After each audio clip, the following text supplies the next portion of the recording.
There's a drive way back. It might be. It could be. It is. Holy cow.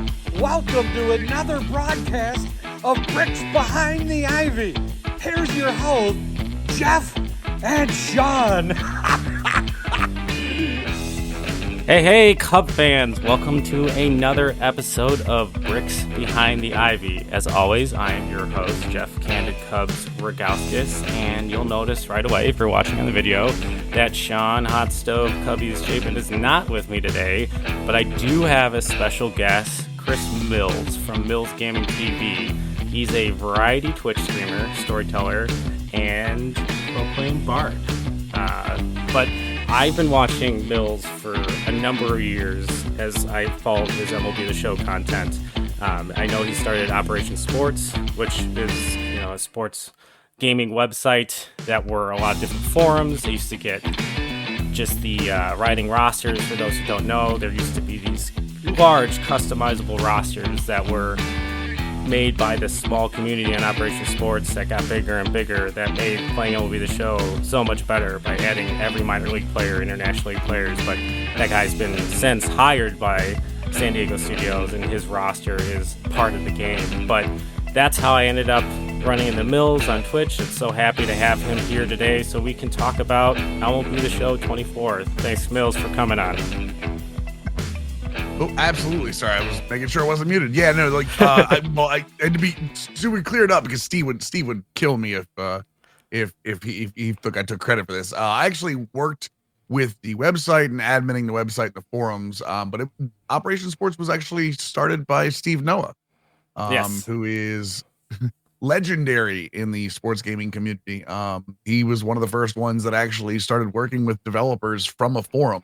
One of the things that a lot of people don't know is that Operation Sports was essentially like what content creators are now, is that developers used to reach out to Operation Sports to work with either members of those forums, who are now a lot of them working in gaming, or work with the admins or stuff like that, try to get feedback on games before content creation really blew up.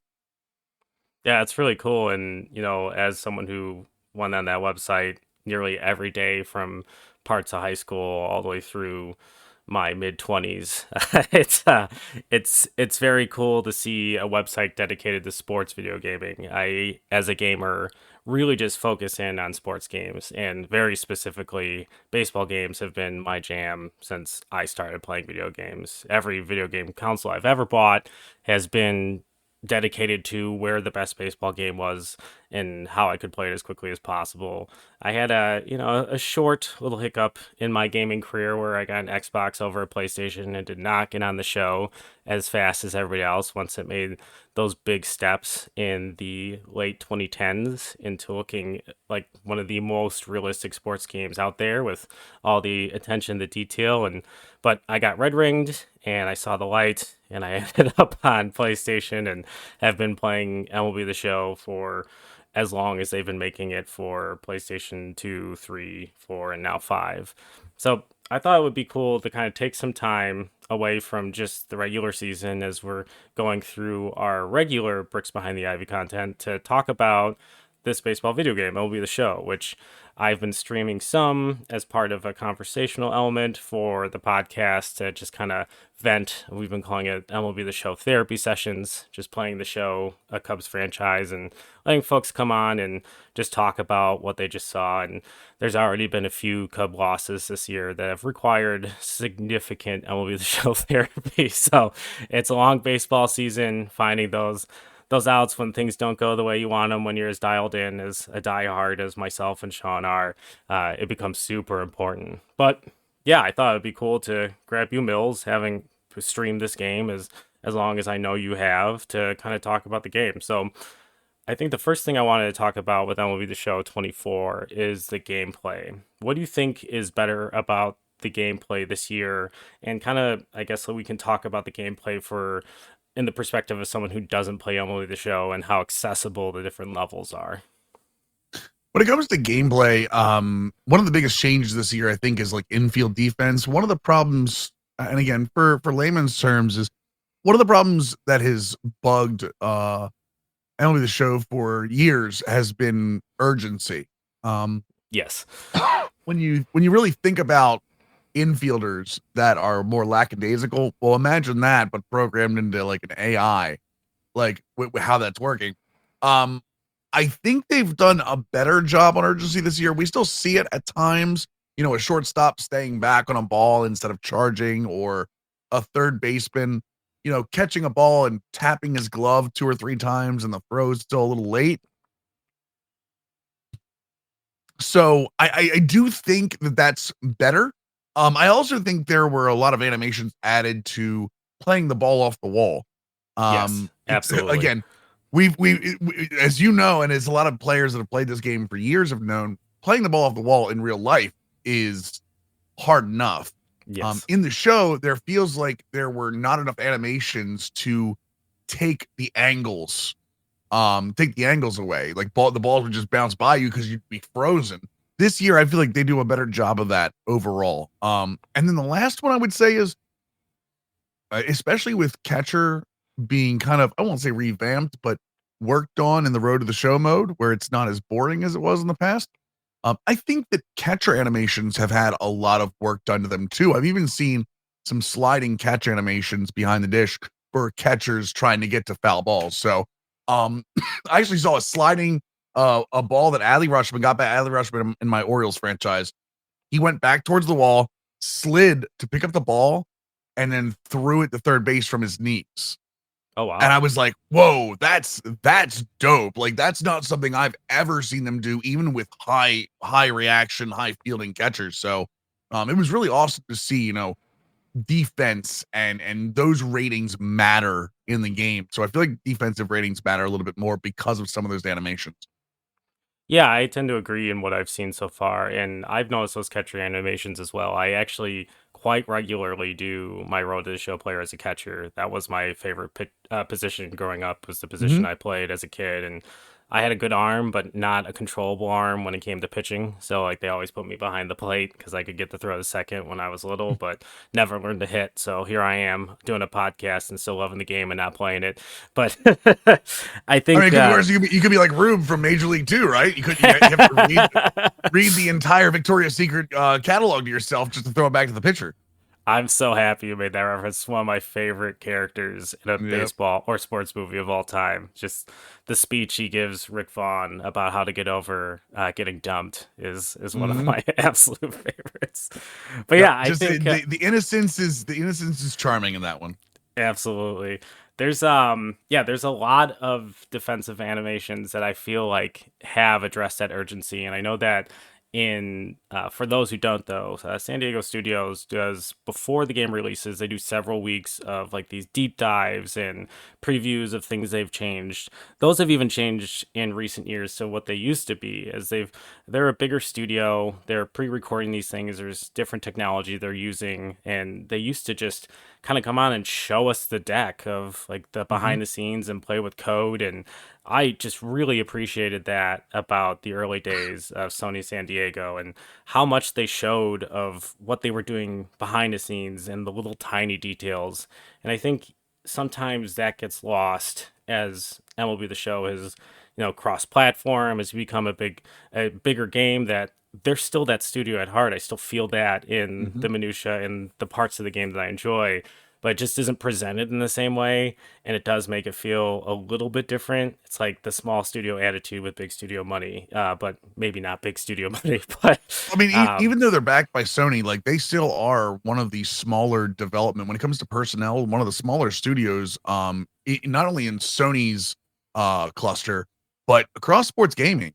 I think they're about equal. They might be a little bigger at this point than the NHL team for EA, oh wow, but like they're not like a Madden team or like a FIFA team, which are at this point worldwide like phenomenons in terms of the scope that those games look at and the sales those games look at. The same way with NBA 2K. NBA yeah, 2K, you can barely refer to NBA 2K as a game anymore. It is no.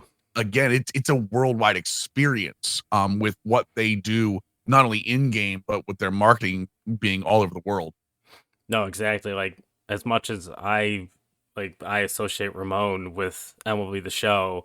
Like he's not Ronnie 2K to anyone Hmm. besides maybe myself who loves baseball as much as some people love the NBA. But what Ronnie's doing with marketing and like the drop of NBA 2K is a borderline a holiday, and how they ramp it up with the player interviews and the events, and it's a juggernaut. And it's yeah, I mean it's a completely different conversation in that game, a game I do sink a ton of hours in. But yeah, Hmm. MLB The Show's gameplay has been solid. I think one thing I do want to point out, so for those who do play the game, those who don't, hitting is always, I feel like, a conversation that comes up as different iterations of the game come out. And I think there's kind of two, I would say, issues that stick out the most to me when hitting in a baseball game, especially MLB The Show. Always is the PCI, the play coverage indicator, and also the results of said where the PCI is and where the ball is and hard hit contact. And in a game, I respect the idea that in baseball, if you hit a ball really really hard, it doesn't necessarily mean it's a hit. Hmm. There's so many statistics, the underlying information that we all know as big baseball fans makes that outcome, I would assume, on a computer generated basis, extremely hard to manage. And 2023, I know they had made a lot of changes to how the ball moved around the field through the hitting engine. And in 2024, I know that in one of their early developer streams, they had said, we're not making any changes. We feel like we're in a really good spot. How do you feel about that comment? How do you feel the hitting feels? And I kind of have I guess, a secondary question after I get that answer. So I think the hitting feels very good right now, depending on what you play. I think offline playing against the CPU, it's a very, very realistic engine. We have to remember the PCI, as you referred it, which if anyone listening doesn't know what that is, essentially the target. You use the left stick to point where you want to swing at. They've said multiple times it's not a bat. Yes. It's the plane that the bat swings through. So I think a lot of people, even to this day, and I'm guilty of it as well, you're not swinging the actual bat. So if you're in the center of the PCI, you're not necessarily there's some RNG there, some randomness still in that area. I think against the computer, I think hitting is fantastic.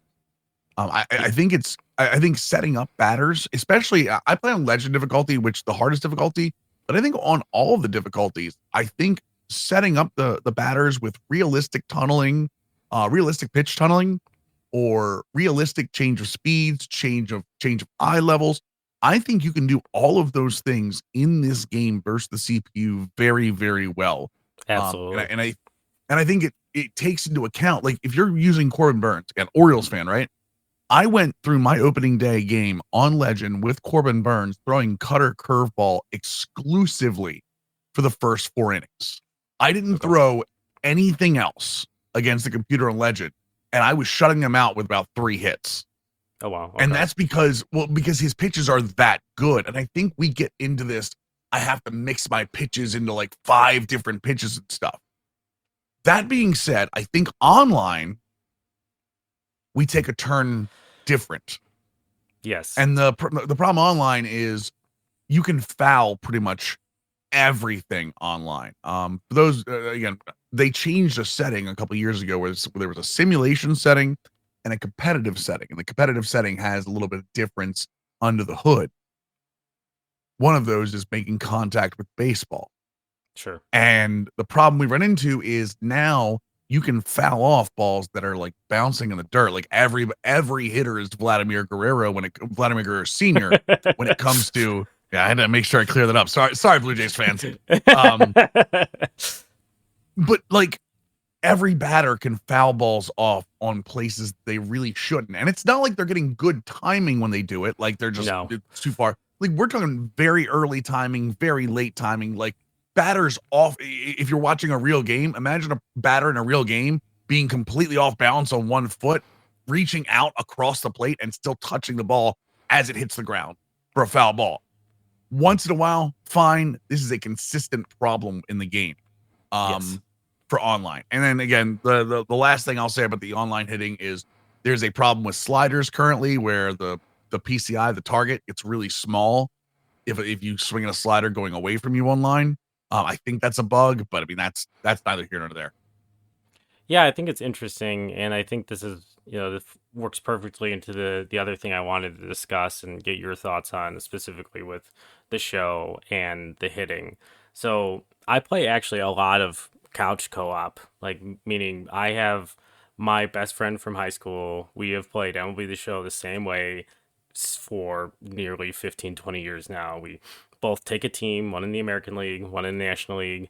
Anytime they play, we play those games. Otherwise, we sim like we're like the GMs.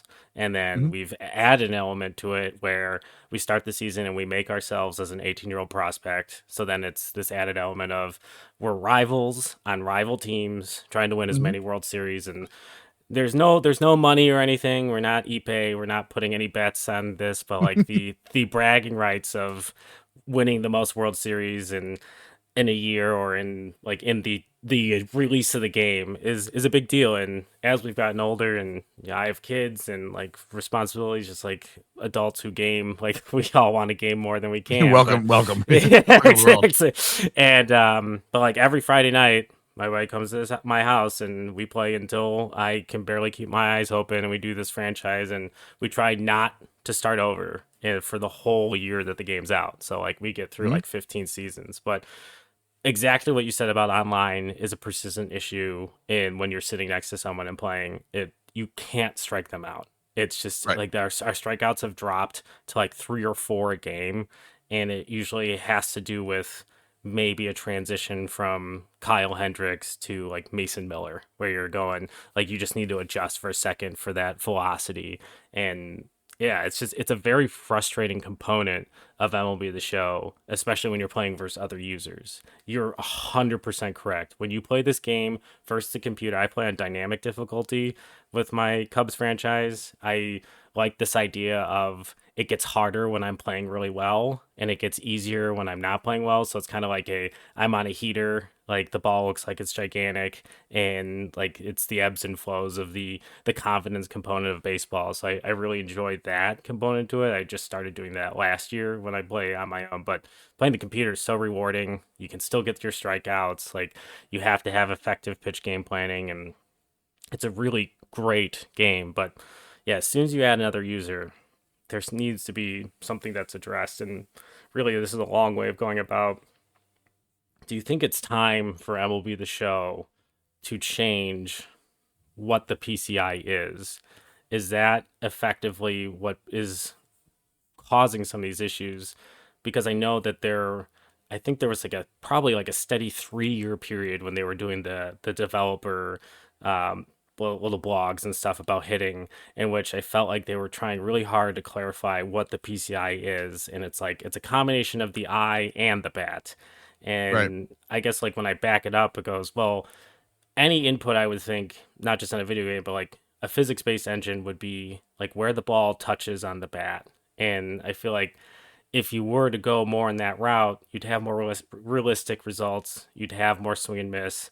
Like these huge contact windows for some of these guys like that are like 99 contact, and you just hit circle and you're basically fouling and hitting it at a negative 270 launch angle right into the ground on a bounce Well, curveball.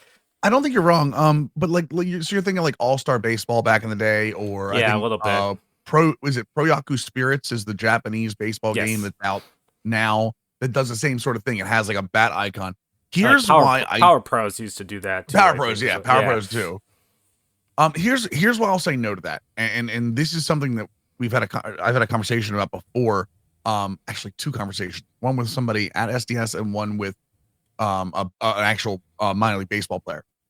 So the issue with putting the bat there is it gives you an unrealistic ability to react to pitches. okay. And what I mean by that is when you're in a batter's box facing 100-mile-an-hour fastball, and this is something that both the developer and the baseball player both said and agreed with. You're not swinging at the ball. You're swinging at an area of the zone that you think the ball is going to go to. Okay.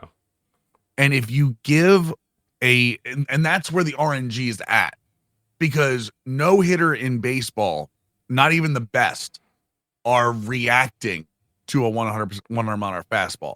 Correct. They're reading 100 miles an hour out of the hand and then swinging where they think it's going to go. And sometimes it works, sometimes it doesn't. So if you give the bat to a player in a video game, because it's just a button press on a controller, and that's the reaction time you have, your top end players are going to have, 900 batting averages.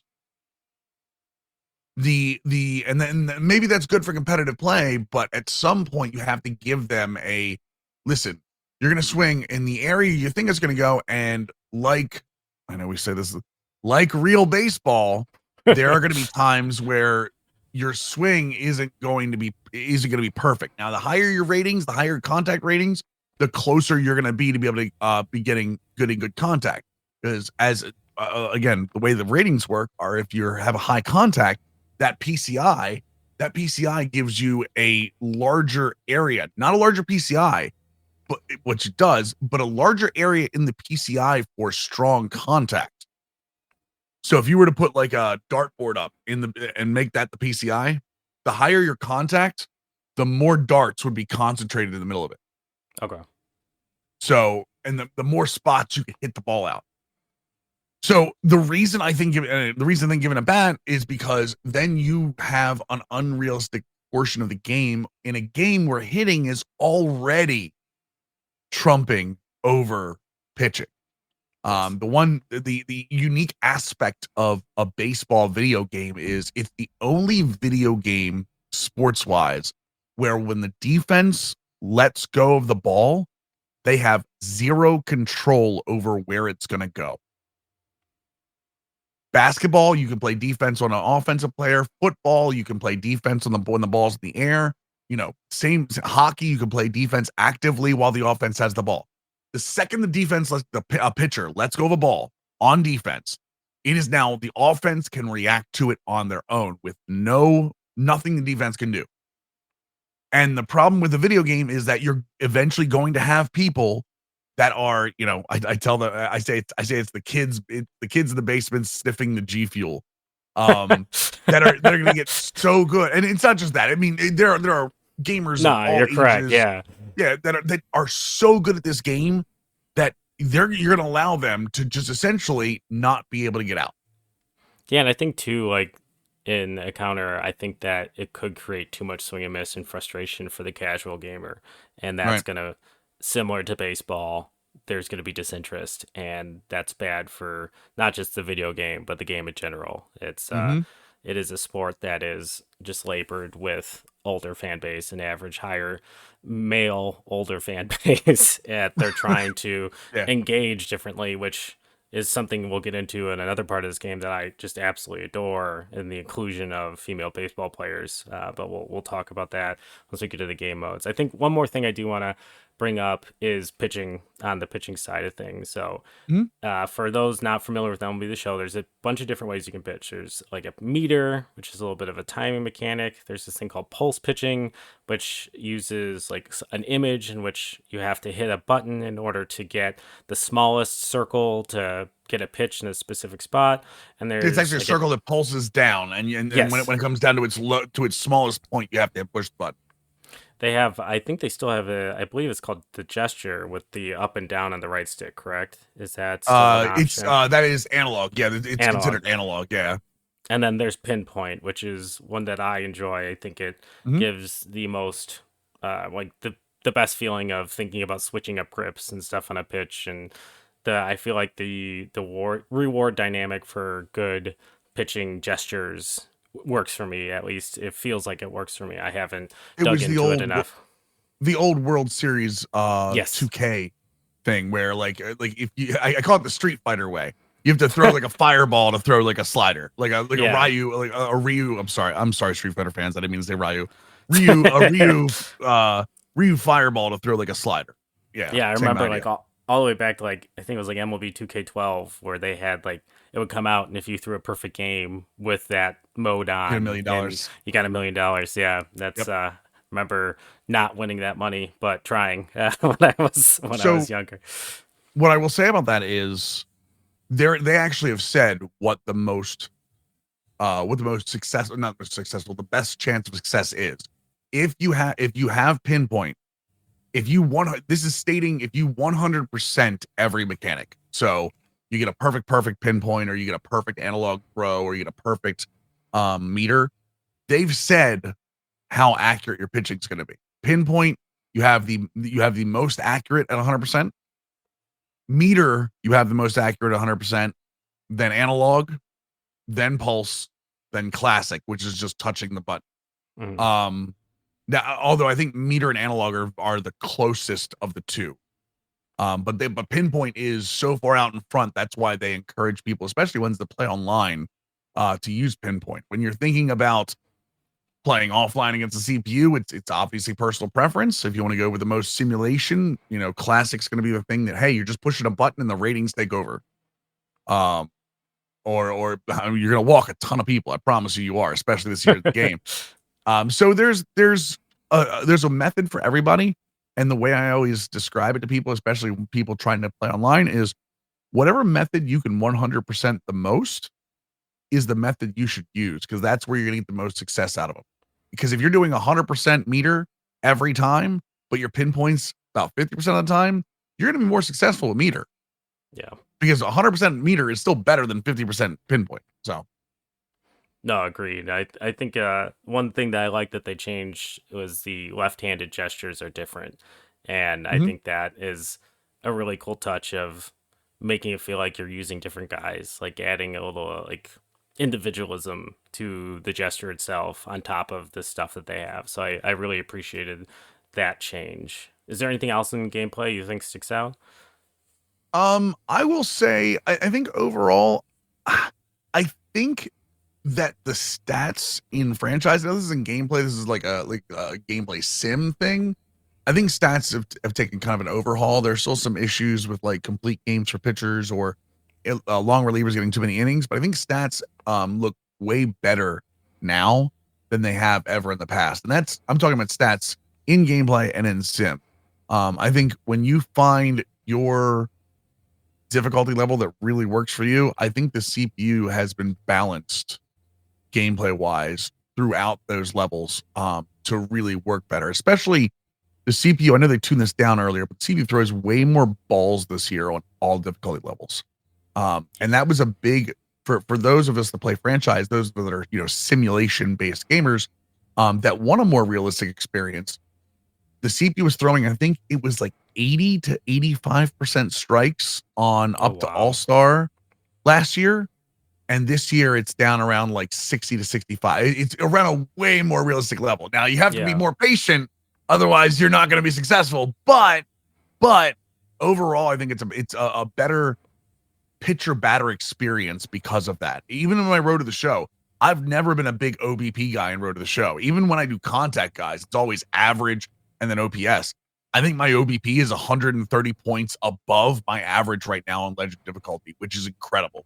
Yeah, that is a huge change, because similar to when I've done creative players in the past, that it's always your batting average is like 7 points away from on base percentage, and that's because you're getting a lot of strikes and you have to swing. So I think this is a good transition and kind of getting into the core, and not just how the game plays, but how you can play it. And MLB The Show does a very good job of giving players options of different ways they can kind of engage the game. We'll just kind of run through the different modes, and then we'll talk about each one. Road to the Show, which is, for those who don't know, it's a career mode. You get to create yourself as a player. They've added face scan in recent years, so there's a little bit more of a likeness that you can add to the game. Just don't have a beard when you do face scan. Yeah, don't have a beard when you do face scan. It doesn't end well. Believe me, experience. No, it's kind of creepy. Like, it becomes part of the face. And then there is the March to October mode, or actually Diamond Dynasty is the next on the menu. So Diamond Dynasty is the card collector mode, one of the bigger online modes, very popular mode in MLB The Show. March to October, it's kind of, I would describe it as a streamlined franchise. You're going it's like a fast forward franchise with like a built-in story mode to it. Exactly. You only play you don't play full games. You play moments in games, and the more you win, the more it affects your it affects how how good you do in during the Sims between the moments. Like I think Correct. last year I had a Marlins March October where I won 135 games because all I did was win in the moments. Oh wow. Yeah, and that like they separate the teams into like contenders, pretenders, like those types of things, small markets, and you can pick from. And there's they have like different things where like a player's like use this player at AAA today to have them have a season long boost, and you just have to have like a Mhm. good game, and then you can call that guy up, and his stats are boost. So it's like a story mode for a franchise, and then you can take that Yeah. season and start your franchise like immediately after the March to October and play it like a regular franchise if you Well, want. and it's funny you mentioned March October because the next thing I'm assuming you're gonna talk about is franchise mode. Yes. Franchise mode has actually added an option called custom game entry this Yes. year, which makes it like a customizable March to October. So while March to October has a connection to Diamond Dynasty, depending on how you do, you can get points towards some Sure. of the Diamond Dynasty programs. Franchise actually has the custom game entry where you can set situational importance, and that's the moments you will play. So like for me, you select what the earliest inning you'll come in. I have it at 1 because I want to, I'm any important innings. Um, and then I have my situational importance. I change it as I go. So like high importance could be bases whenever there's bases loaded and less than 2 outs, or the situational importance goes up as the innings get later and the game is close. So under the hood, the game actually takes every single at bat in the sim, right, and gives it an importance level. And as long as you're above that importance level, it will insert you into the game. And as soon as you go under that importance level, it'll say, "Hey, do you want to finish playing the game, which you can do in full, or do you want to go back into the sim until the importance level rises back up over that level?" I think it's such a Um, huge ad for it the is. folks who are looking to do a franchise but not are just completely overwhelmed by the idea of 162 games, and Well, it and because lets you because touch people, them all I'm sorry. without touching them all. It's a really just a huge ad, just a huge ad Well, for quality of life. it's like you said, because a lot of times when people are rebuilding franchises, you don't want to go through that first season of a bad, No. which you're going to have a bad team. You're trading your stars away. Like you're trying to, you're essentially the Athletics at this point, Yes. and you're doing your best to like just I'm going to slog through this. This gives a way for people to play multiple seasons and it not take weeks of their time. You can actually see prospects. I think I went an Angels franchise and we went 4 years in like 2 weeks on stream, Oh which is well. crazy. But you get to see prospects grow up before your eyes that you wouldn't be able to see before, because going 20 years in franchise, all you'd be doing is simming and you lose connection. Like you lose connection with the league, you lose connection with your prospects, you lose connection with your players. The thing about franchise is a storyteller's mode. You're going in there, you want stories told. You want to see those games when the Cubs come back. Bellinger hits a 9-run or a 9-run, a 2-run bomb to walk it off in the ninth. You want to remember those moments, and when you're simming, you don't get any of that. So No. this allows you to get into those games, touch really high importance moments. Still, you can still play games if you want. You don't have to use it. You can turn it on and off. You can adjust it however you want. It's perfect for any player of franchise, and it's making franchise more accessible to be able to play for longer periods of time. Yeah, I think that's big for there's for those who are into sports gaming and follow Mhm. MLB the show. There's been different movements and hashtags and attempts of getting more focus on franchise. There's a lot of franchise players for a lot of sports games that feel unseen, and I would put myself in that group. I have only played franchise modes in every sports game I've owned for a number of years, so that is such a big part of my sports gaming like Yeah. life. That's when I get time to play video games, 99% of the time I am in a franchise in NBA 2K if it's baseball off season, or in MLB the show. I Mhm. rarely venture outside of that zone unless it's another property I like Star Wars or Marvel. Then we're going adjacent for a bit to try some other games.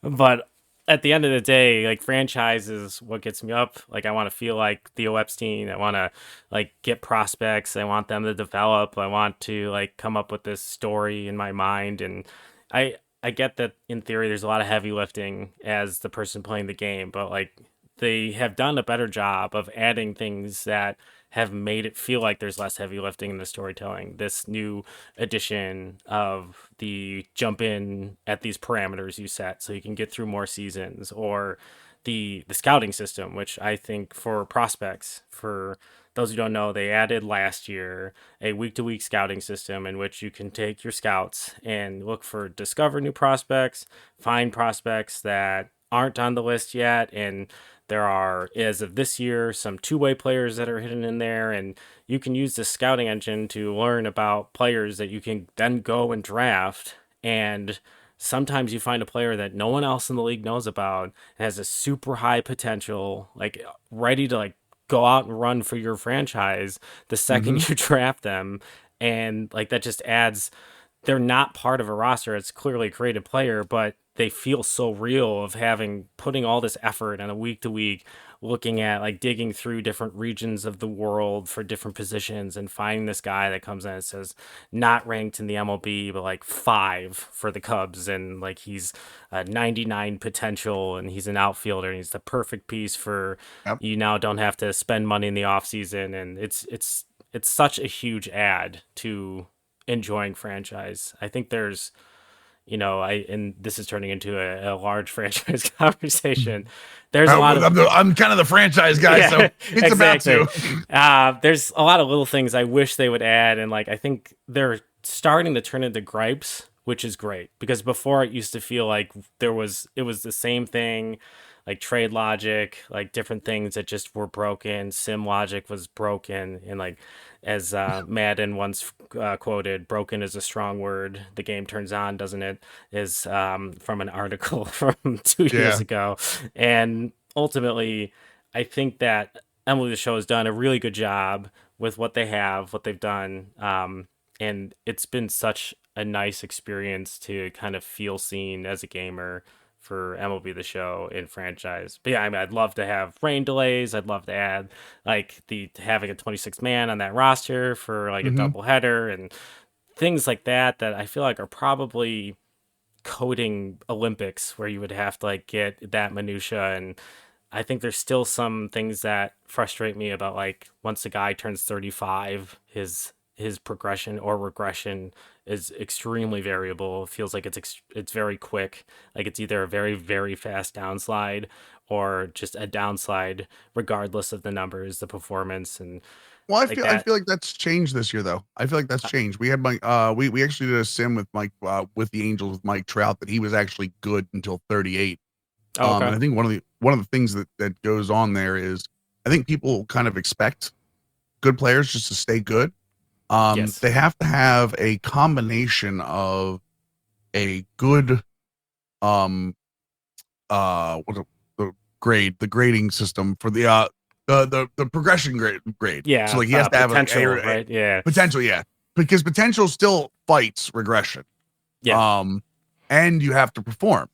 So if you have a Mike Trout that's batting in his year 34, right? If he's 34 years old and he hits 240 and 15 home runs, he's gonna regress. Yeah. Boom. But but if you have a Mike Trout that had like what my numbers were, where he was hitting 270, like 275, and he hit like 35 home runs at 35, he actually progressed Oh some wow. of his Okay. hitting. His speed went down like by 1 or 2, which is like normal raw. But 38. if you're still going like if you're still progressing and you're still hitting well, you can fight off progression, I think, pretty well in this game right now. That's good to know. I'm in the middle of season 1 of both my franchises, so that was a little bit of old MLB the Show issues rearing their head Mm-hmm. and my frustration. But it's good to know that that's another thing they've addressed, which Yeah. is another win for the franchise crowd. Is I think, and I guess we'll touch on it since it's a good. I think the one thing that people talk about all the time is online franchise, and Mm-hmm. there's been some conversations, especially with MLB the Show, and I think they do a really good job of being transparent about things about legacy code. This game has been around for a very long time, and they've built, I would say, like, masterpiece isn't the word, but they've built this chapel, and there's little pieces that they've updated every year because they're a small studio, and they always talk about like the projects they take on having a several year window. They've Hmm. always been super transparent about that. I think as the game has grown and there's a larger audience, you get sometimes the echo chamber of Twitter and Reddit and these places where people talk about the show like is louder than maybe the actual frustration. But people say they're like, well, they make enough money, they should be able to do this, this, and this. And it's sports games suffer from one of the weirdest phenomena that takes advantage of my own fanaticism and a lot of people's fanaticisms of they don't have development time. Hmm. And like video games, the best video games you've ever played were cooked for like 5 years or 3 to 5 years, maybe I mean, longer. even And think of Call of Duty. Even yeah, Call of Duty, which is a yearly title, has two different developers yes, that go back and forth. Like they even Call of Duty has a 2 year cycle. There are no other games that have 1 year cycles that snap like this. They just keep going. And it's not like a live service. They're all live service games. It's not like normal live service. Like World of Warcraft, they just put a patch out. They put another yeah, patch out. They just keep building on top of itself. No, this game has to not only um make sure it works all the time, but it has to make sure it works and put out a new version with back of the box features every single year. yes, Um that's not I'm gonna be very clear. That's not an excuse. no, Online franchise should be back in this game and should have been yes, back in this game 3 years ago.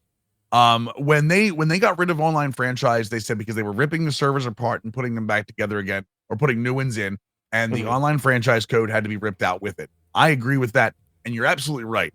Code is very much like spaghetti. If you're trying to find the right piece of spaghetti in a big pot, good luck. You know what I yeah, mean? And that's the problem is that like one bad piece of spaghetti can ruin an entire dish. Same thing with code. One bad line of code can ruin everything. That being said, there are there is no excuse that they lost the crew that likes online franchise lost online franchise. I think it was 6 or 7 years ago. yes, And when it was taken out, they said to those people, "Hey, we're taking this out. We know you want it back. We will bring it back. We just have to get the servers in first." That was 6 or 7 years ago. You yes, don't make a promise like that. And the other problem is they haven't even addressed that. There's no, been no word, no address of anything there. That for me is a problem. And communication is something that SDS is very, very good at for the 2 months before release. yes, And all of a sudden, once the game releases, communication turns into something else, which is just like, hey, let's throw all the stuff on the main Twitter account. Here's the upcoming content. By the way, we're not really commenting on gameplay issues right now, or hey, we're not fixing gameplay issues, or hey, here's your online leagues that we, by the way, this slipped under the radar for everybody. Online leagues was not touched this year at all. They did bring online leagues back. It's not a franchise. It's like a one season thing that yeah. you can do in Diamond Dynasty. They didn't touch that at all this year. I'm not So surprised. and they kind of got out of the line of fire of that one very because that's a very small crowd. They get very vocal when they want to be. And to be fair, let's be honest. Most of the communication that happens on social media isn't really worth listening to. I Yes, know a lot of people that are on social media are going to hate me for saying this, but we live in a very, very large echo chamber that is not the larger player base. Most social media accounts for somewhere between 2 and 4% of the entire player base of any game at any time. I'll say this: any major game at any time. So a lot of the yelling we do, most people that buy the game don't even hear that. So no, and I think that's something I worked in insurance for a very long time. So my whole life was reading claims. And I underwrote medical malpractice. So like hospitals and doctors and stuff. And started mhm. to get this weird fear of doctors because it's like, look at all these mistakes they make. My wife's a nurse. And she told me, she's like, you are looking at the 1% bad outcome. Mhm. Remember that every day. And I think that every time I log into Twitter, that is the first thing I think. I'm like, these are all claims. Every one of these things are claims. It's the 1% bad outcome. Like there's a lack of, and it's people who have that 1% finding a like-minded 1%er of, Mhm. and then they get trends and these things.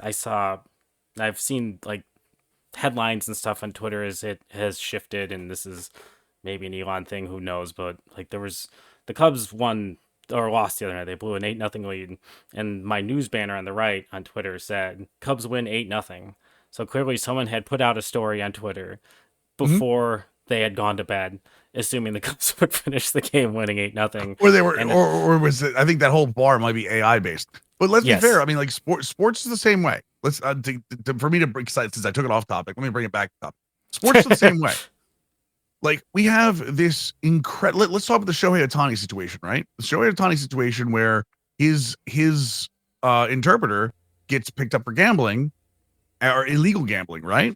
yes, The first thing social media does is, oh, Ohtani must be part of it. It must be in this. There's no way Ohtani's talked about this guy as like his best friend. There's no way Ohtani's not a part of it. And this guy doesn't make millions of dollars. Ohtani does. Like, oh, he's using him to launder money. Of course he is. And by the time social media is done, Ohtani's a gambling villain. yes. Until today, when the FBI comes out and goes, Ohtani had nothing to do with it. He was actually a victim in all of this. Like, Oh no, like but the FBI is covering it up with Major League Baseball and like. And again, there we go. It happens the same way. So the same thing happens all the time. The same thing. Jackson Holiday gets sent down. I'm an Orioles fan, by the way. For those of you who don't know, Jackson Holiday gets sent down. Yeah, I mean, it was like, so Jackson Holiday gets sent down day one instead of breaking with the big club. Social media, it's service time manipulation. It sucks. You know, it's blah blah blah blah blah. You know what the real reason he got sent down was? And it came out because he just got called back up. He got sent down because 5 of the first 10 games, analytically, were against, they mapped it out, were against left-handed starting pitchers. They didn't want him to start off have it struggling against lefties, which is what he was doing in spring training. In AAA, they mapped out what the starting pitchers were going to be, and he was going to face like 2 lefties and a bunch of righties. And he's back up now. There was no service time manipulation because he's eligible for a full season. Correct. Tony Kemp, I'm sure there was a little handshake deal with Tony Kemp because Mike Elias was back on the Astros back during the whole Tony Kemp, when Tony Kemp was coming up through their system. So it was like, hey, you know, we'll get you a deal. You'll get paid. So be it. Tony Kemp was the fall guy for that. So be it. We're to the point where like, but social media was convinced, oh no, they're just trying to screw Jackson Holiday out of all of this. Yeah, because it's a smart idea to screw your number 1 overall prospect, right?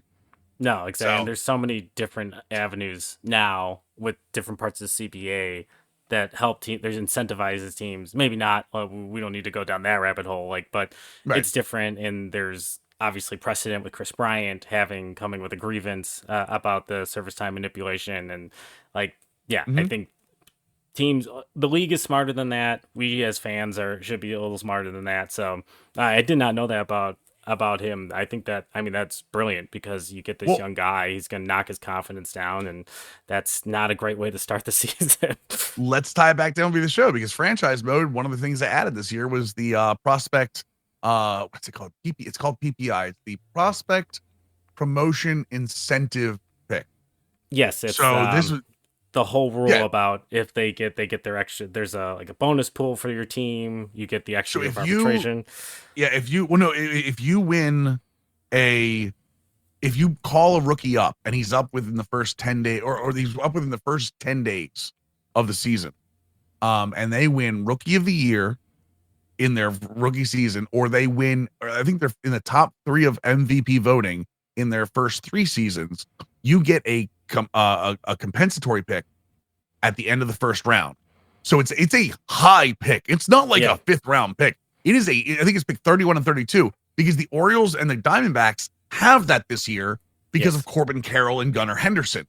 So like, again, social media doesn't know about these things because it was a very silent rule that people didn't really talk about, but there's incentives to have these things doing. So, I mean, again, I don't want to get to the social media thing. Yeah. I know we're talking about them with the show, but like all of these things we have to see past the little pinhole that is social media sometimes.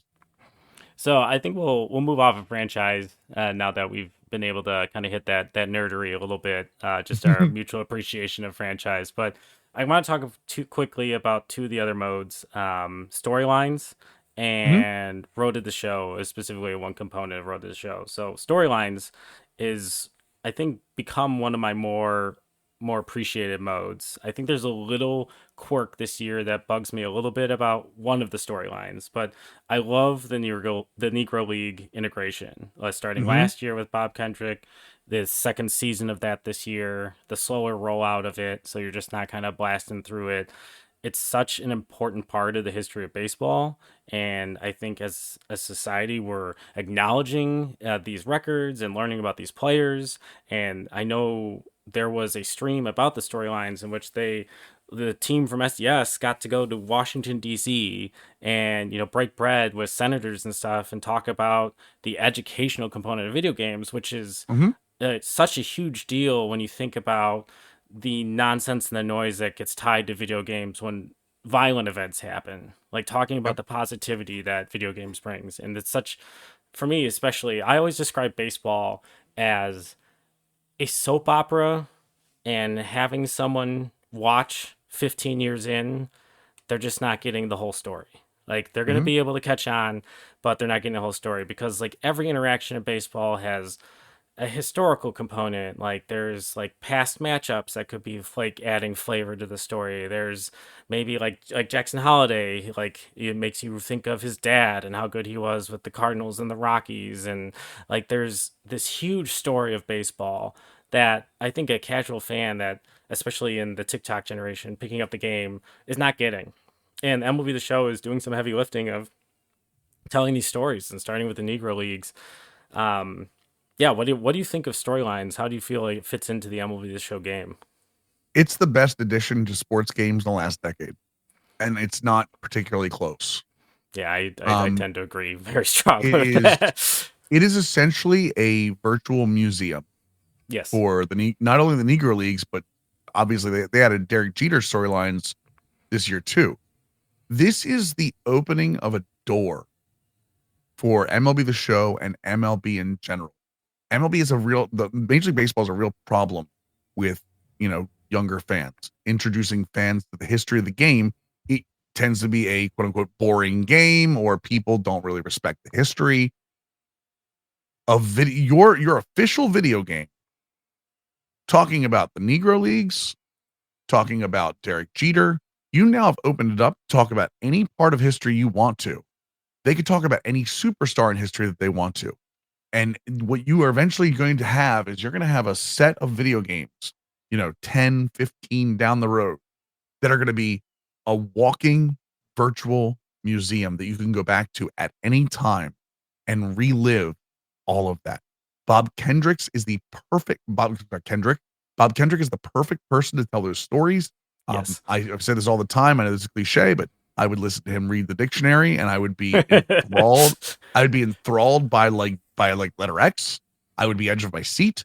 Um, I even think Derek Jeter they did a great job sitting down with Derek Jeter and having him tell the stories of like him coming up, or um, God help me, the Jeffrey Mayer incident in the playoff that really started that late 90s Yankees run. That's what really turned them around with Jeter, when Jeter hit that ball. Mm, Um, it is kind of crazy to really not for me relive that stuff, but I've already seen people talking about like their kids will sit down and start talking about the Negro League and ask questions about Bob Gibson, and yeah. ask questions about Satchel Paige, ask questions about like Larry Doby, people, Tony Stone this year, a female player in the Negro Leagues. They're now adding female players to the road to the show as well, which I'm sure we'll talk about. Like Yeah. all of these things are essential pieces of baseball history that we are getting further and further away from in our lives, that aren't really told anywhere. Like obviously the Negro League Museum is in Kansas City, but not everyone goes to Kansas City. Now you have a huge virtual museum built into a video game that, like you said, we get so many things about. Grand Theft Auto is violent, COD is violent, all this other stuff. You have a positive piece of a video game that, again, like you said, they went to Senate and Yeah. sat down with senators and was talking about, hey, look, this is what video games can do. And it's such a positive piece of this game, of the industry. It is 100% going, when we look back at this in a couple of years, it is going to be one of the most impactful ads, not only in sports games, it's going to be one of the most impactful ads across the video game industry because it Yeah, is it's turning the tide. and it's they do a good job with the story. Like they're very well produced. It Mhm. is very much it gives me the feeling of like playing a movie. Like Yep. here's this thing you're seeing, and then you drop in and you get to do it, and it's such a cool experience. Especially, I think the Jeter stuff is really well done with like the train map and like hearing his interviews and the set piece they built of him being on the train. Like the whole like Yep. integration of New York and the subway system into that was such a cool thing. And as someone of the age that saw like his whole career, Yep. and as a Cub fan who had to watch years of playoffs without the Cubs in it, like you learn these stories of the Yankees and like the Diamondbacks finally like kind of slaying Goliath in that 2001 World Series, and like just the like what that team was and how good they were and what he was and how he was a part of it. Just I think it piques interest for anyone who plays this game into like the Hall of Fame. I don't think that's a place necessarily that a casual baseball fan would like go to a different part of New York to go see, but like you Right. see this Hall of Fame player and you play it and you're like, hey, maybe there's other players I don't know about. Can we go check that out? Or there's more opportunity here to tell those stories. And Yep. I guess the only gripe I'll have with it is Derek Jeter was on the cover last year, and it just felt like such a missed opportunity to like have the combined package of his storylines with like his special edition of the game. Like I love the Jeter element of it, but I'm like, man, like if we could get that, I have the Jeter box displayed over here. He was Yeah. one of my favorite non-Cub players for a long time, but like it just felt I was like, oh man, like if this could have been him when he was on the cover, that would have been a little cooler. But like I still appreciate the work that went into it, and like my wheels started turning with like players they have like rights to through Diamond Dynasty and stuff, and like the 98 home run chase, like they were Mhm. talking about like the steroid era and like hitting parts of baseball history that's pretty recent and like is just right in my wheelhouse, which is one of the things I love about Diamond Dynasty is like grabbing players from like eras that I'm very attached to, and then learning about players I had no idea existed from older eras, and it just they're doing a great job there. Well, they're gonna be able to I follow, like you said, any player. Do you pick a player's career, pick a team, like you said, the Red Sox. The Red Sox Yeah, coming back from so many years. Hell, the Cubs. yeah, Like the Cubs World Series run when the Cubs finally became, they weren't the lovable losers anymore. You know what I mean? Like yes. They all had of like those a things. storylines called like Curse Breakers, and they did the Red Yes. Sox, and they like that would be so cool. Or like Well, and that's the thing flip is, the like, script and like plays the Guardians in that World Series and win it, like that type of yep. thing. Well, Yeah. telling those stories is so important to baseball too. Like Yes. it's a key part. Baseball, above all other sports, is a historical game. It is about history. History is what drives the sport so often. So having that, and again, having ease of access to it and being able to play it, like actually interact with it, is such a great idea. I kind of hope. I said this before. I kind of hope other video games in the sports area kind of steal the idea and do it in there too. Yeah, I think NBA 2K like did a really good job of having the eras in their franchise, Yeah. their association But they're mode. not, they're Yeah, it's not they're there. talking, yeah, you're playing through that, but they're not, like, telling any stories, Correct. you know what I Yeah. mean? Like, I like It. with the Jordan. I think they did a great job with, like, the Jordan, when Yeah. they had the Jordan cover and they did the Jordan, like, stories. Those are good. Yeah. So, one last thing before we move on to this topic. Road to the show. We're not going to touch much on Dynasty. It's a card Yeah. mode.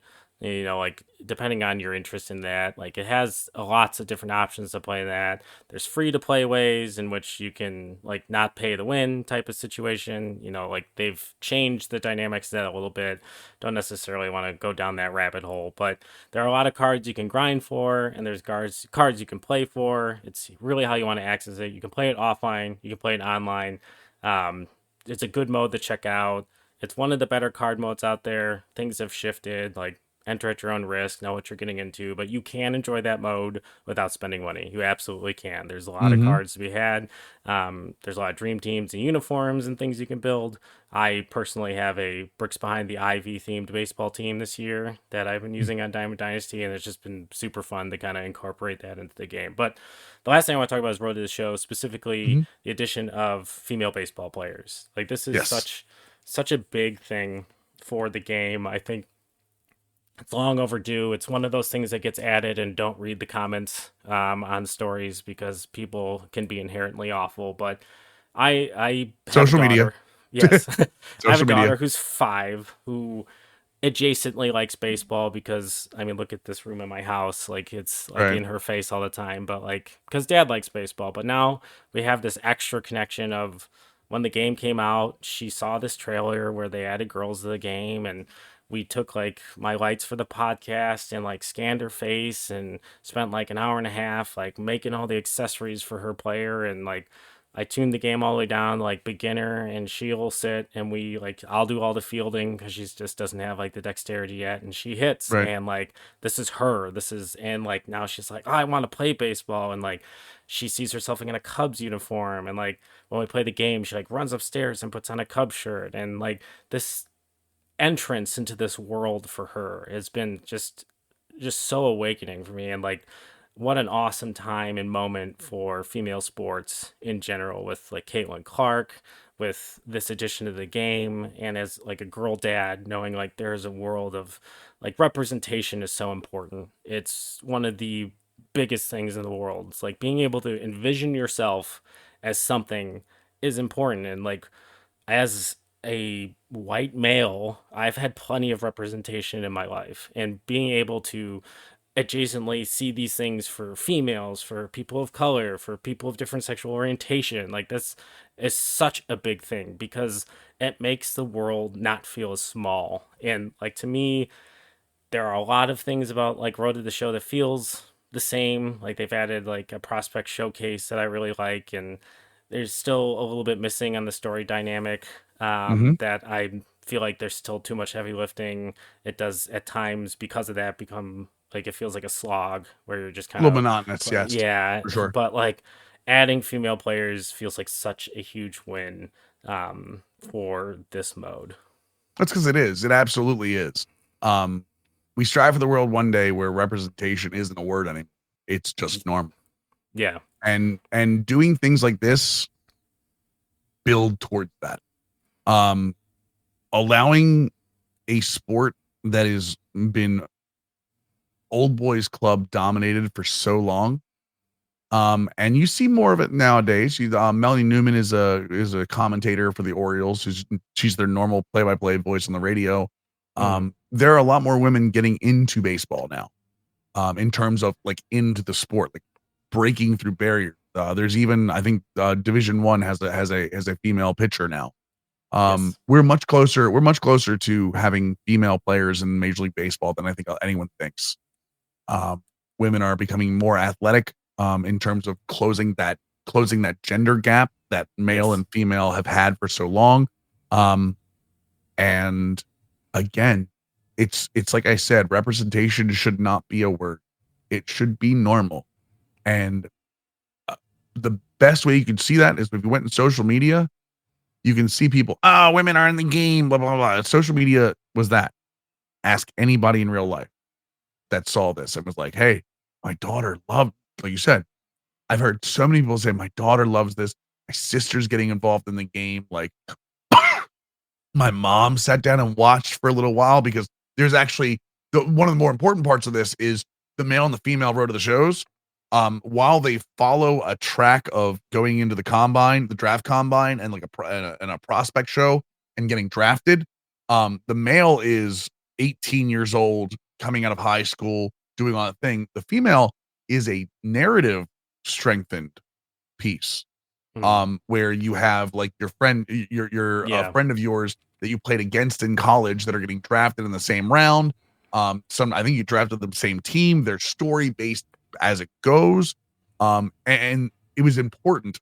You mentioned the Derek Jeter storyline last year. It's important that the Derek Jeter storyline didn't come out last year because the Negro Leagues being involved with such a platform. That's true. I think this is the same thing, where the female road of the show had to be different in its own way. You couldn't just be like, "Hey, here's a player model," because that's lazy. That's not representation. That's, "Hey, let's just shut them up." That's not what that is. Yes. So, Correct. and they went in and they built an entire storyline based on you being the first two female players to ever be drafted into the Major League Baseball, and I think that was important, and I'm very happy they did that. Again, this MLB The Show team knows what they are. They know they're the official game of Major League Baseball. They know they're going to be the official game of Major League Baseball, and the only one for a very long time, because other teams, other companies aren't making baseball games. It's No. Sony. That's it. So they know that they have a weight on their shoulders that they have to carry.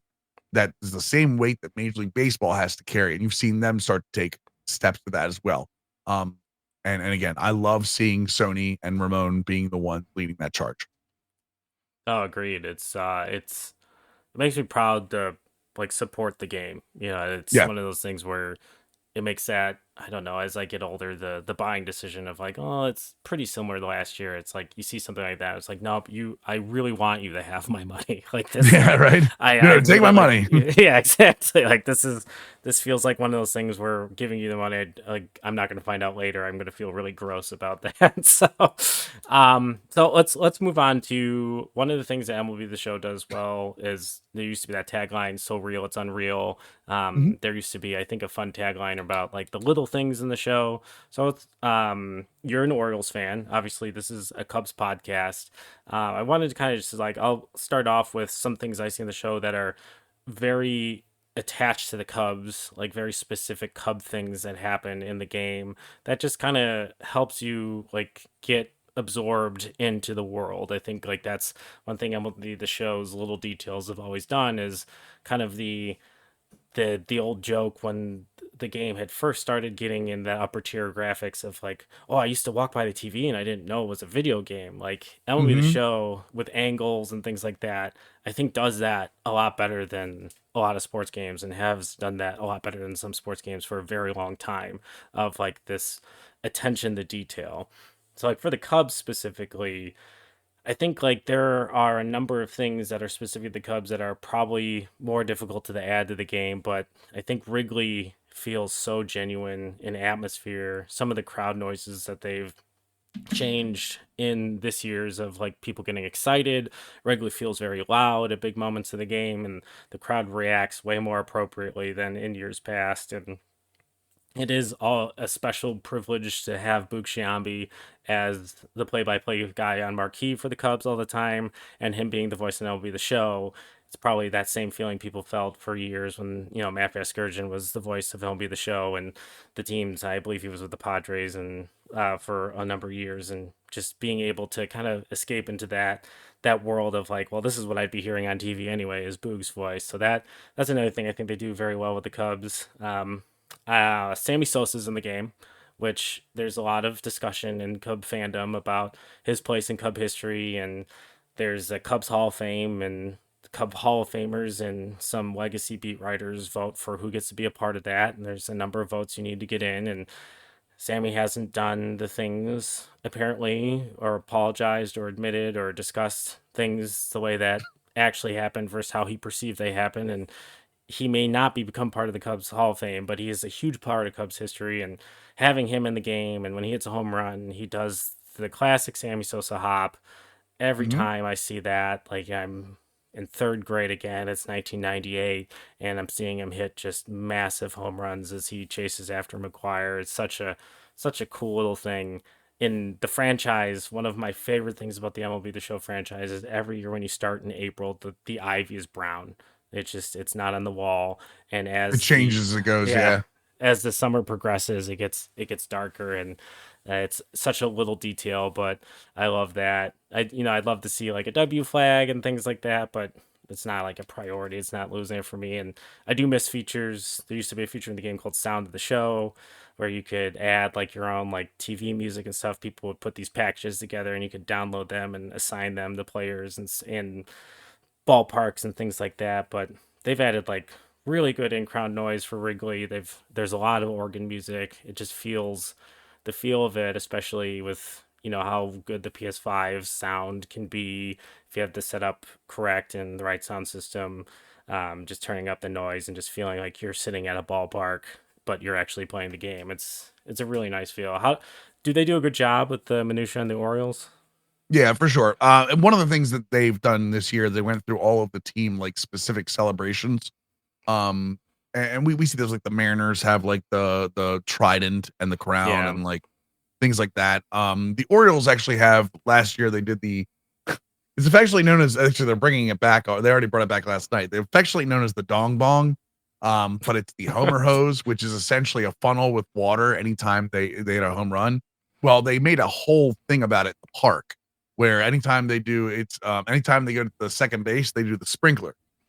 Well, they do the sprinkler in game, and they actually do it even if you're playing Diamond Dynasty. If you have an Orioles player in Diamond Dynasty, anytime they did double, they zoom in and they do the sprinkler at second base.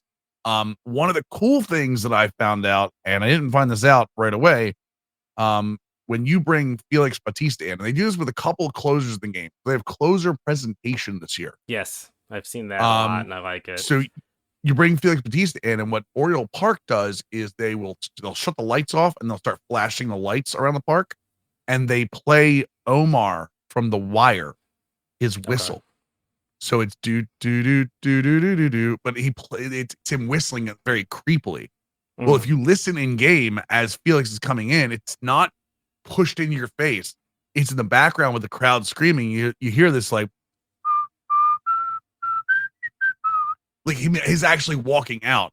Oh, that's really cool. It's so cool. And one of the things that I love is I love that closers are kind of getting their shine now, and that they've kind of bought into the presentation era. Even with Edwin Diaz and like Timmy Trumpets and stuff like that. So Yeah. I love seeing that MLB show, especially with something you probably don't get to see a lot, especially first year. I feel like Bautista's hurt the first year. Like you're not going to see that, and they added it anyway. I think one of the things MLB The Show lost for a couple of years was the little things. I think they started focusing on online, which again, you have to grow your online crowd. I have no problem with that. They started focusing on online, and they lost the thing that made them great, which was the little things. Yes. Operation Sports, everywhere, even Reddit used to have a thread of the little things that MLB The Show does well. I think they're finally back to that. I think they're finally back to understanding. They do different presentation packages now. If you are on a national game, you have the MLB The Show official scoreboard or scorebug.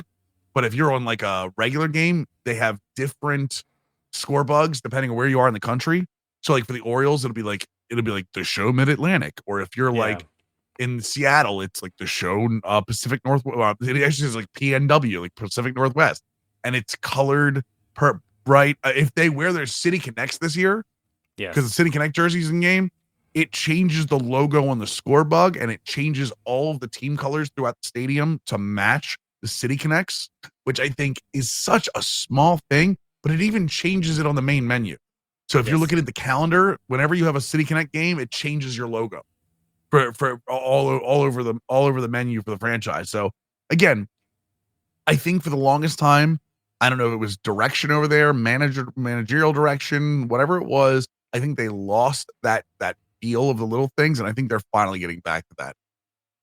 Yeah, and it is who they are. Like to me, that's what I think of the most when I think of MLB The Show. So like regaining that identity to me is such an important thing for them going forward is hitting those things. And yeah, I think I guess like I really hadn't noticed it until you mentioned it. Just I felt like there's a lot of adaptable little things like the sounds of the show and stuff that have disappeared over the years. And sounds of the show went away, but I will defend them on that. That's not their fault.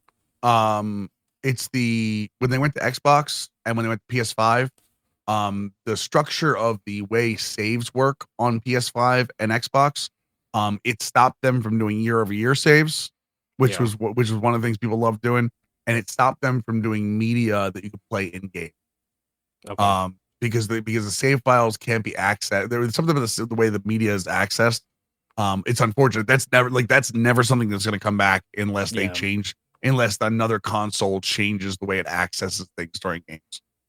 That's good to know because I think that's something that I see a lot that people talk about that's Yeah. missing from the game.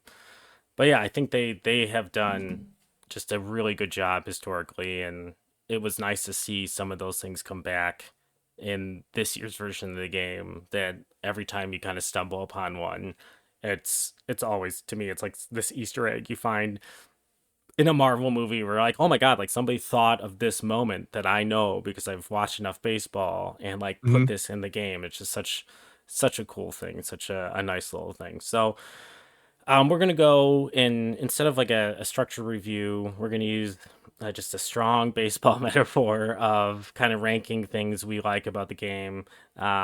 Single, double, triple, home run. Home run Yep. being our most favorite part of the game, obviously, and single our least part. And then we'll kind of have a little curveball here of the developmental list of things we think need some work or an idea that like needs to be implemented or we think would be cool to be implemented. So we'll start with single, and I'll kind of get started with the single component. I used to really like March to October. Um, I think it's still the same as it is. It's a decent mode. It helps you go through a season. If you're really into Diamond Dynasty, there's a reward component to going through March to October. Um, I think it's a good way to kind of get into the zone of a franchise without the time commitment and with some components of like what to look into a franchise. So I appreciate that it's still there. But yeah, it's not the thing I'm turning the game on for, but it's a mode I still enjoy. What about you? What Mhm. would be your single be? Diamond Dynasty right now. While I play it, I will continue to play it. I think what they've done with Diamond Dynasty, unfortunately, I'm using single in the low end of this, just to be clear.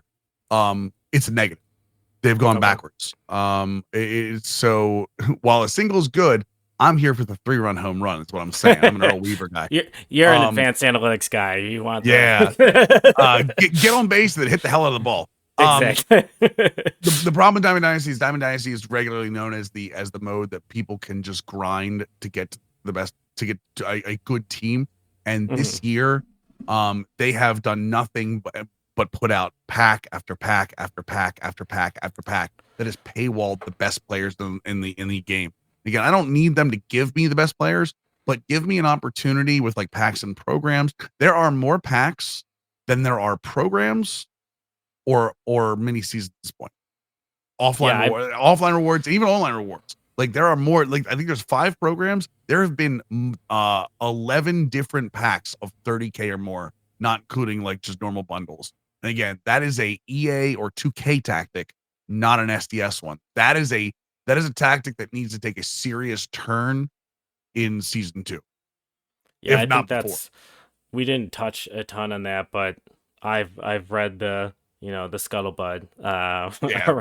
around it, and It's I not a like long Diamond. conversation. Like I get it. Yeah, Like it's not a long conversation. Just know coming in that like, yeah, you can play the game offline. You can play the game online. Just play the game. But a lot of those players are paywalled this year, and I think that is a major development flaw of a direction that they decided to go this year that isn't working. yeah, and I think like as someone who plays the game, like there are a lot of those cards, even without the paywall, were unachievable for me because Yep. I just didn't grind that mode. And like I Mm-hmm. understand there is a community for this game that does grind, and maybe they're trying Yeah, to for make sure. some separation, but yeah, I it's not received well as someone who is already a casual to mode of like, no, I'm not paying for that guy. No, thank you. Like that's Right. that's not something I'm interested in doing. All right, so double. Double for me, this is a tough one because I think that one thing that I really enjoy about the game is franchise. And I think that there's a lot of things like double to me is almost a home run. You're hitting the ball very well, but you're not necessarily like there's still some things I think need some work. I think it's a You can huge steal step. some signs out there. Yeah, Good stuff. exactly. Yeah. I think it's a huge step forward. I think the game mode itself with the last year's edition of the scouting, this year with the kind of adaptable play, I I, I just feels like at times that there isn't enough things we can control. I do like I think some of the budget screens and stuff are fine, but then when you get to a point where it says you still have some money left, and like having control of like who you sign, especially on smaller players, like similar to like 2K, where it says like here's all these guys that are interested.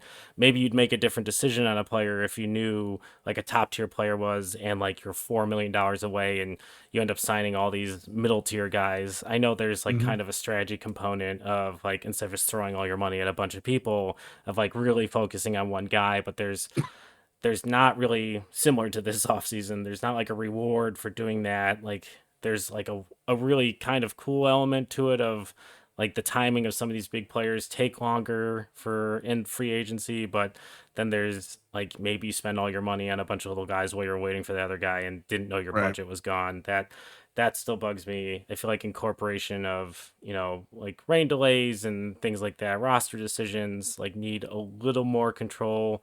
Yeah, I really, really spend a ton of time in franchise, and like being a double isn't going to affect the amount of time I'm spending in franchise. Another thing, customizable draft classes. That like being able to add, they already do a great job of with writing roster and having the full minors and the likeness. Like that's such a huge win for the game and the gaming community, and it's such a cool thing for all these minor league players to then have their likeness in this game right away. And but yeah, being able to make my own draft class or like customize a draft class like in other sports games, that would be a nice component to like put together the most recent, college class or things like that and be able to put them in the game. I think that could take this to like just a whole nother level. Double for me is road of the show. Honestly, it is, and while I know we talk about developmental, I think for what they've added to road of the show, not only with the women players, but the ability to add the showcase and the draft combine. I think that's added a starting point to road of the show that it needed sorely. It's gonna fall back. I'm gonna bring road of the show back up in development because there is a path now for it. Um, but I think the other part that pushes it to a double is that they disconnected it from online.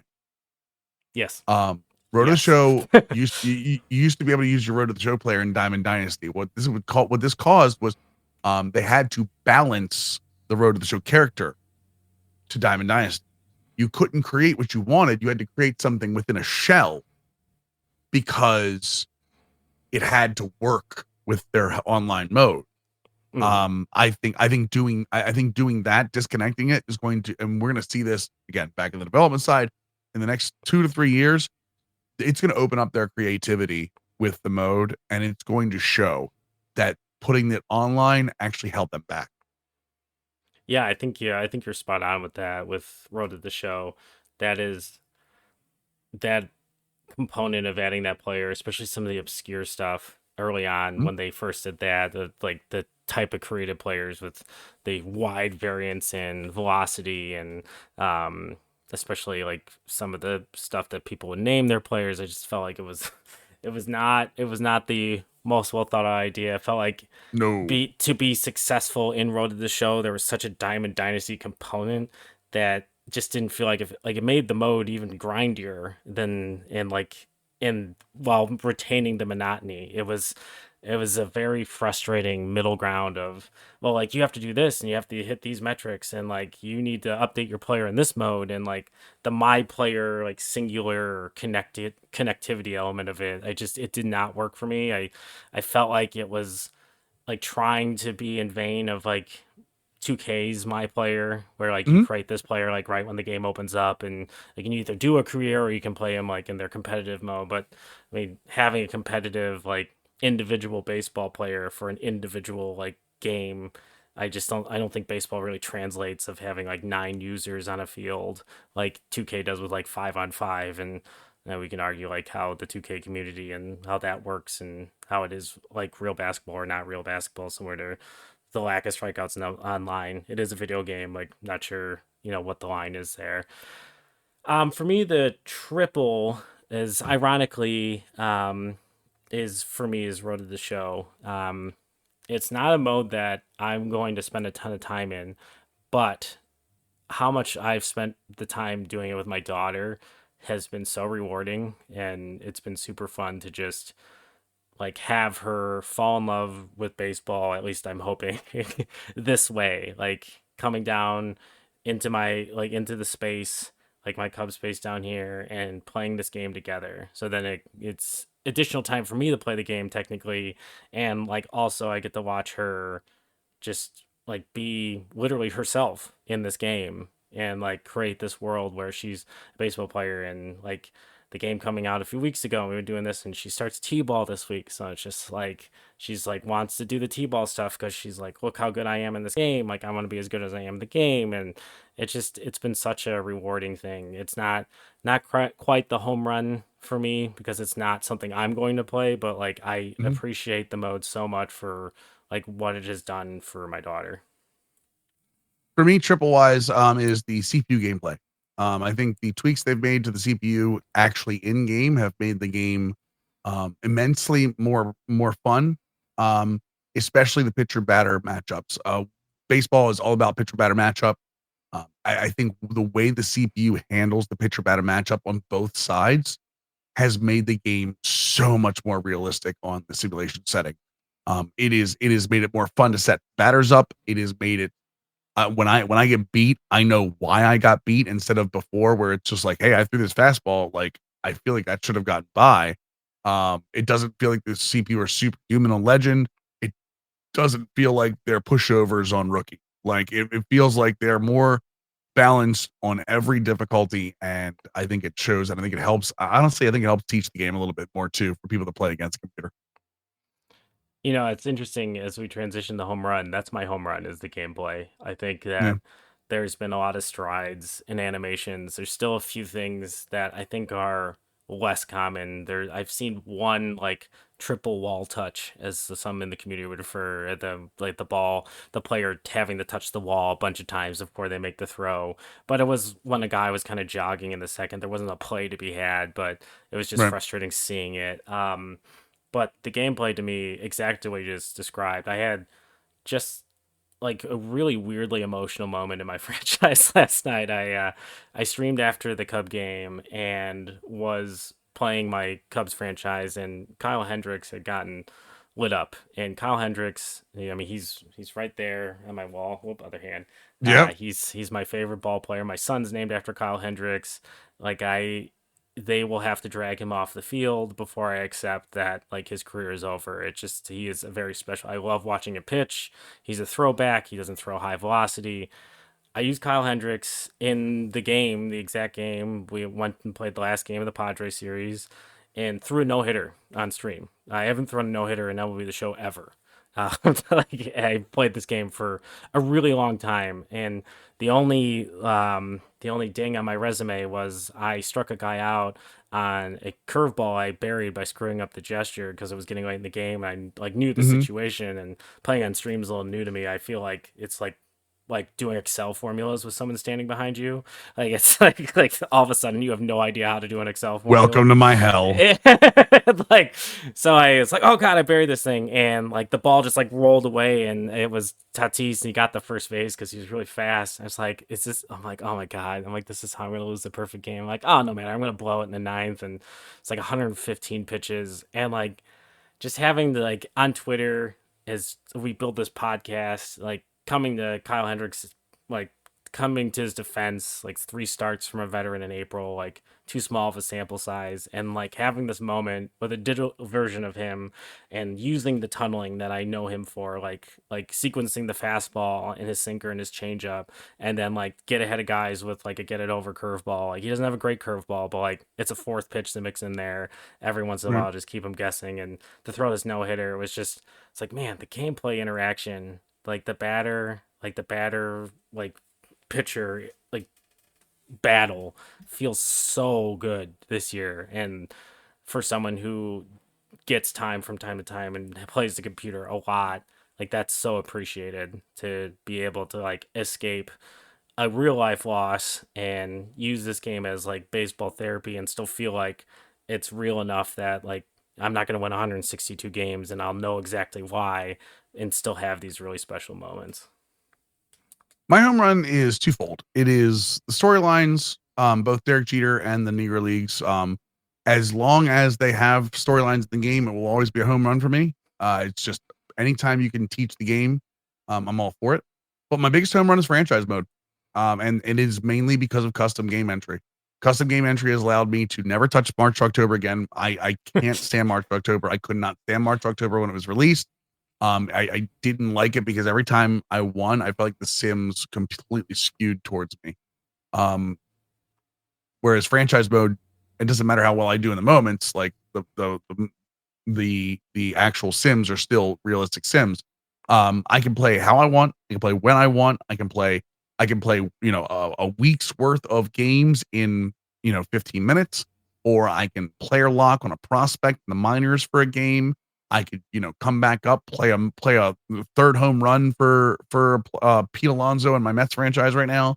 It gives me such joy to be able to play the game and not sim, because I'm a gameplay guy. Like, I need that gameplay. And when you go into the gameplay, one of the things that's overlooked is the fact that that little bar at the bottom, the little sports ticker at the bottom, is one of the best tickers in sports game, and it allows me to connect with the rest of the league. I get to see things that are going on through the rest of the league that I don't get by pushing, hey, X to sim the next day, X to sim the next day, X to sim. Like, you just don't get that. It's one of the reasons that I don't play out of the park baseball. I love out of the park baseball. I think it's a great product. It has no gameplay. I need to feel connected to my players. I need to feel like there's some control. I want to be the 27th man on the team. Like, I want to be the one helping the team win. I don't want it to be they're winning because I put them there. I want to help them win. And custom game entry has done that for me. Custom game entry has absolutely changed franchise for me. I've already played more franchise hours wise since release in 24 than I played the entire 23. That's big too. That's Yeah. big. I think I think I spend so much time in franchise. It could be terrible, and I'm still gonna do it. I'm still creating my stories, and The thing is, for me, if they don't give me the tools to storytell, I'm not I need tools to storytell. I can storytell anything. Believe me, I can talk. I can, that the whole when I told you about the bard thing, like self-proclaimed bard, like that's what I pride in myself in. I don't pride myself in my gameplay. I don't pride myself in in my educational content. I pride myself in the fact that I can tell a goddamn story, and that's what franchise. And that's what franchise mode is telling stories. But if you don't give me tools to do that, like if all I'm doing is pushing the sim button, like, it doesn't do anything. No, that's fair. And like that's a really good point about March to October too. It's just the like huge skewing of like I did well, so here's like 9 fireballs, and now you're not gonna lose a game for like 2 weeks. Like that's just like that's not just not that's not how realistic, baseball that's not how baseball works. But like I always saw March to October. I weirdly had hoped it was, and this is gonna be my developmental list is a perfect transition. Online franchise. Like we've already discussed it. It's gotta come back. I play the sports games I play and put my time into are the ones I can interact the most with my friends, especially at this stage of my life. And I have a franchise of NFL franchise, a Madden franchise I play every offseason, regardless of what, with Madden, because connected franchise mode is one of the best like social franchise modes that exists. It has a week to week structure. Like you can play your game in your own time. There's not like this huge mass amount of games. There's 16 games. You can have as many users as you want. Like regardless of the other things that Madden has struggled with, like it has brought that mode consistently. Yes, sometimes the servers have been terrible, but it's brought that mode consistently enough to me that I do that every year with my friends. Every time baseball season comes around, all I want is that mode for baseball. That's all I want. It's all I think about.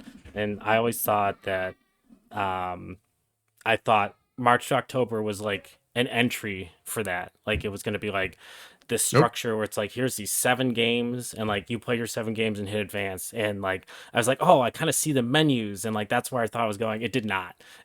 That's like I just want online franchise. The second it was connected onto Diamond Dynasty, you can say it's not.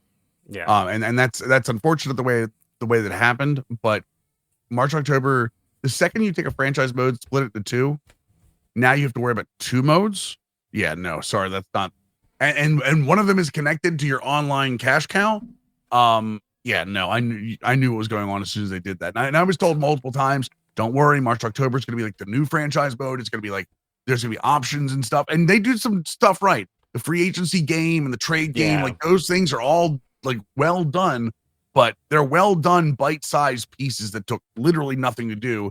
And then they popped it out and they were like, okay, well now, once you're done a season, look at all the cool things you get from Diamond Dynasty because of it. Maybe you should go try that instead of, hey, look, you got this cool season. Like maybe you should go back to franchise. You know, and now you see that they're going back to franchise, like I said, with a custom game entry, with generational two-way talents, the way they updated the scouting, the way they updated the draft classes, like all of these things are being changed as we go. So, and you can see the focus back on franchise mode, which is my developmental thing now, is that the focus is back for the game.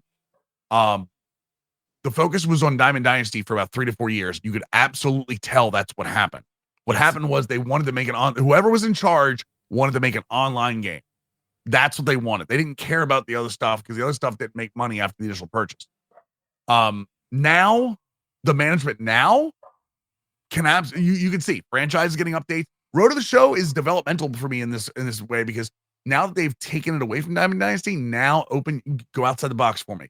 Open your minds up. Show me how creative you are as developers. Show me that creativity you had back in the mid 2000s, like with Road to the Show. Yeah. I love what you did with the women's side. Give me narrative points on both sides. I don't want on the rails. I don't need long shot from Madden. I don't need a playable movie. That's what storylines is for. But give me motivation to play Road to the Show past the combine and everything. Right now they miss a lot of that. So that's my developmental. My developmental is keep your focus on franchise. Keep doing what you're doing with franchise. Upgrade Road to the Show past what you've done. You've already shown us, hey, look, we disconnected it and we added this combine. Now, show me your next step. Show me that you're committed to continuing to do that. And my last developmental point, whatever you're doing Diamond Dynasty, whatever banker came into your office and decided it was time to try to extort as much money out of your audience as possible, look at me when I say this. You are not EA. You are not 2K. Your game will not hold up through that. Okay. No. Come July is college football time. Yeah. College football. The new college football game comes out in July. They're going to lose a lot of Diamond Dynasty players if they don't correct course from a pack heavy vote.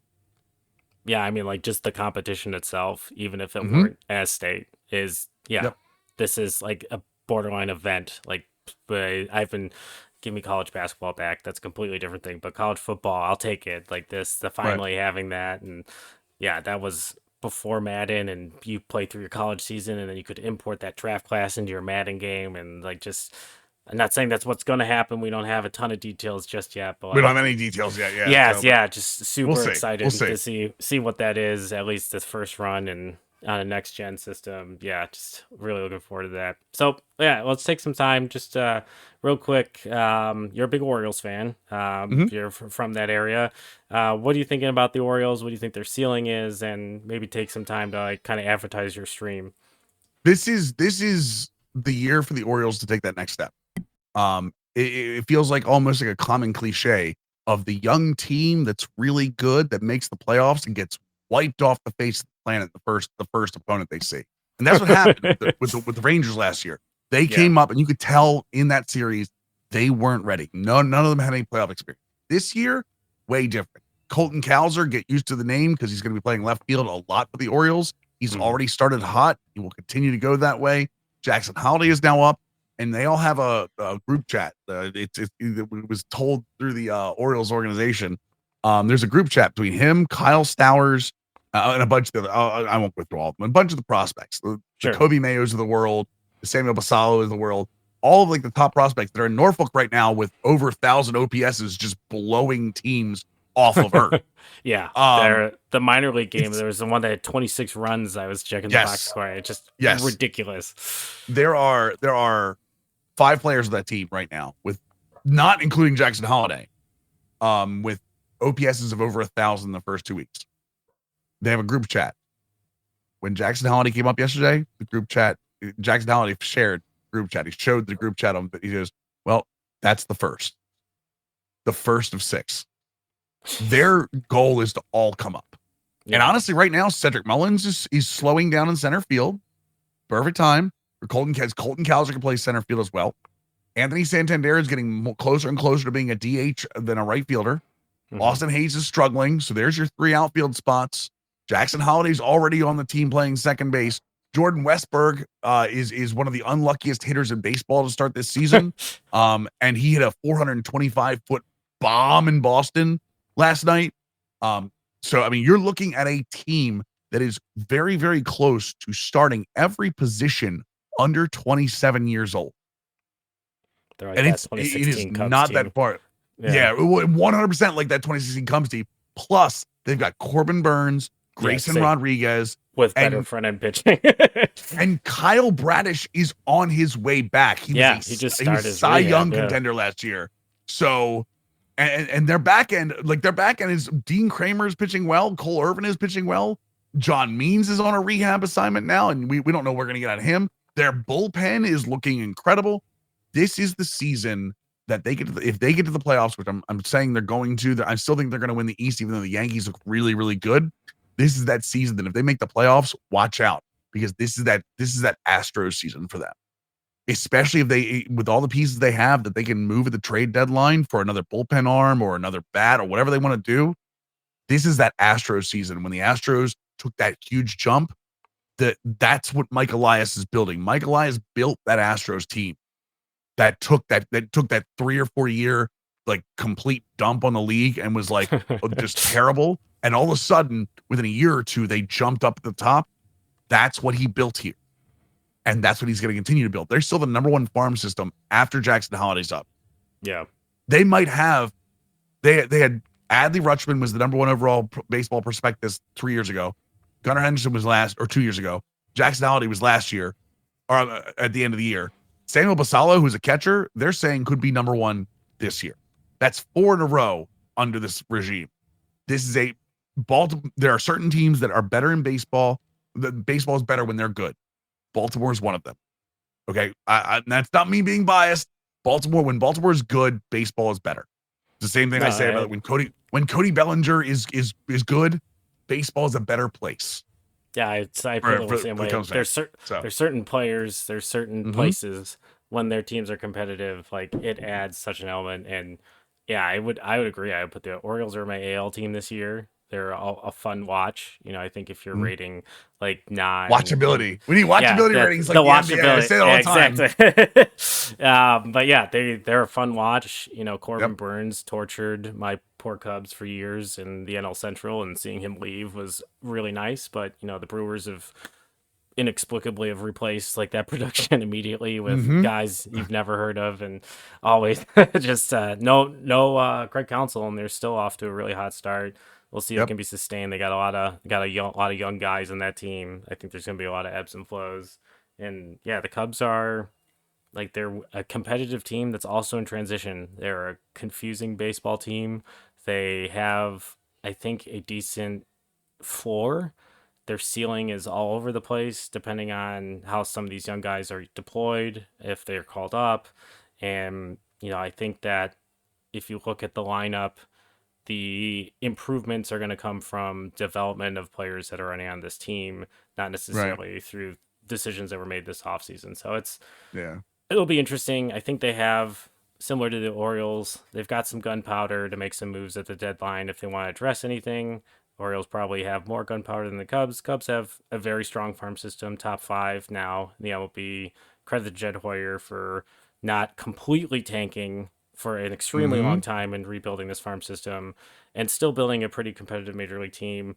I think, the frustration amongst Cubdom is the valuation of the franchise and the lack of interest of going over the first competitive balance threshold, which is, that's a conversation for another day, and that's another reason to tune into all the episodes of Bricks Behind the Ivy as we continue to dig into this season and hope the Cubs finally return to the playoffs in what has felt like a long time, but as a longtime Cubs fan, it's really not a drought when before 2015, I could count the number of times the Cubs made the playoffs on one hand.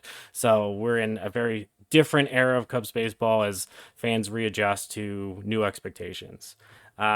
So, Mills, if people are looking for your stuff, where can they find you on social media? And just give us a little bit of a preview of what your Twitch streams look like. So, if folks want to tune in, they can. Yep. Right now, it's a lot of MLB The Show. Playing a Mets franchise, trying to rebuild the Mets out. Although we do put some Diamond Dynasty on content days. It's twitch.tv/Mills, and you can find me anywhere else on social media at Mills Twitch, all one word. Yeah, come stop in. We normally stream Monday, Tuesday, Thursday, Friday nights, 7 p.m. Eastern to 11 p.m. Eastern, or Sunday mornings, 10 a.m. Eastern to 2. We go a little earlier than that for NFL Sundays because we had a whole NFL Sunday package when that starts happening in August. But yeah, again, a lot of MLB The Show. I know Top Spin's coming out for you tennis fans. We'll be playing that coming up, and then obviously college football and Madden in July and August. So awesome. And yeah, if you guys want to check out MLB The Show, those are the great place to go check out his streams. Obviously, big franchise guy. It's really about the storytelling of the game. You'll get a really good feel of what the game is like if you still haven't purchased the game, or if you just want to watch the game like sometimes I do when like late at night because I'm weird. Just there's no baseball on, so sometimes I turn on Twitch. Like, go check it out. It's worth it. It's worth the drop in. Thank you so much, Mills, for coming on and talking MLB The Show with us. If you're looking for my stuff, you can find me anywhere as at Candid Cubs, including Twitch, Instagram, X, all the places. We also have a Reddit community that we're trying to build to have week-to-week interaction as we plan our different episodes in the regular season. If you are listening to this, make sure you review and you subscribe. If you're watching us on YouTube, please give us a follow, leave some comments, and share with your friends and family. And thanks so much for tuning in. Until next week, go Cubs. Well, that's going to do it from here, from Bricks Behind the Ivy. This is Harry Carey. We know you've enjoyed the broadcast and the outcome. Be sure to share, like, and subscribe to this wonderful broadcast that they've done and the podcast going forward. Be sure to also check us out on YouTube and Instagram and, whatever else is out there on the airwave. And we want to thank Jeff and Sean for putting this all together and keeping us all Cub fans entertained with their knowledge. You know, I also love to always say that Jeff's last name spelled backward is Sick-as-Sugar. And Sean's is Nipak. Boy, oh boy, it never gets old. Well, that's going to do it from here. So from all of us here at Bricks Behind the Ivy, this is Harry Carey saying, go Cubs, holy cow, and so long, everybody.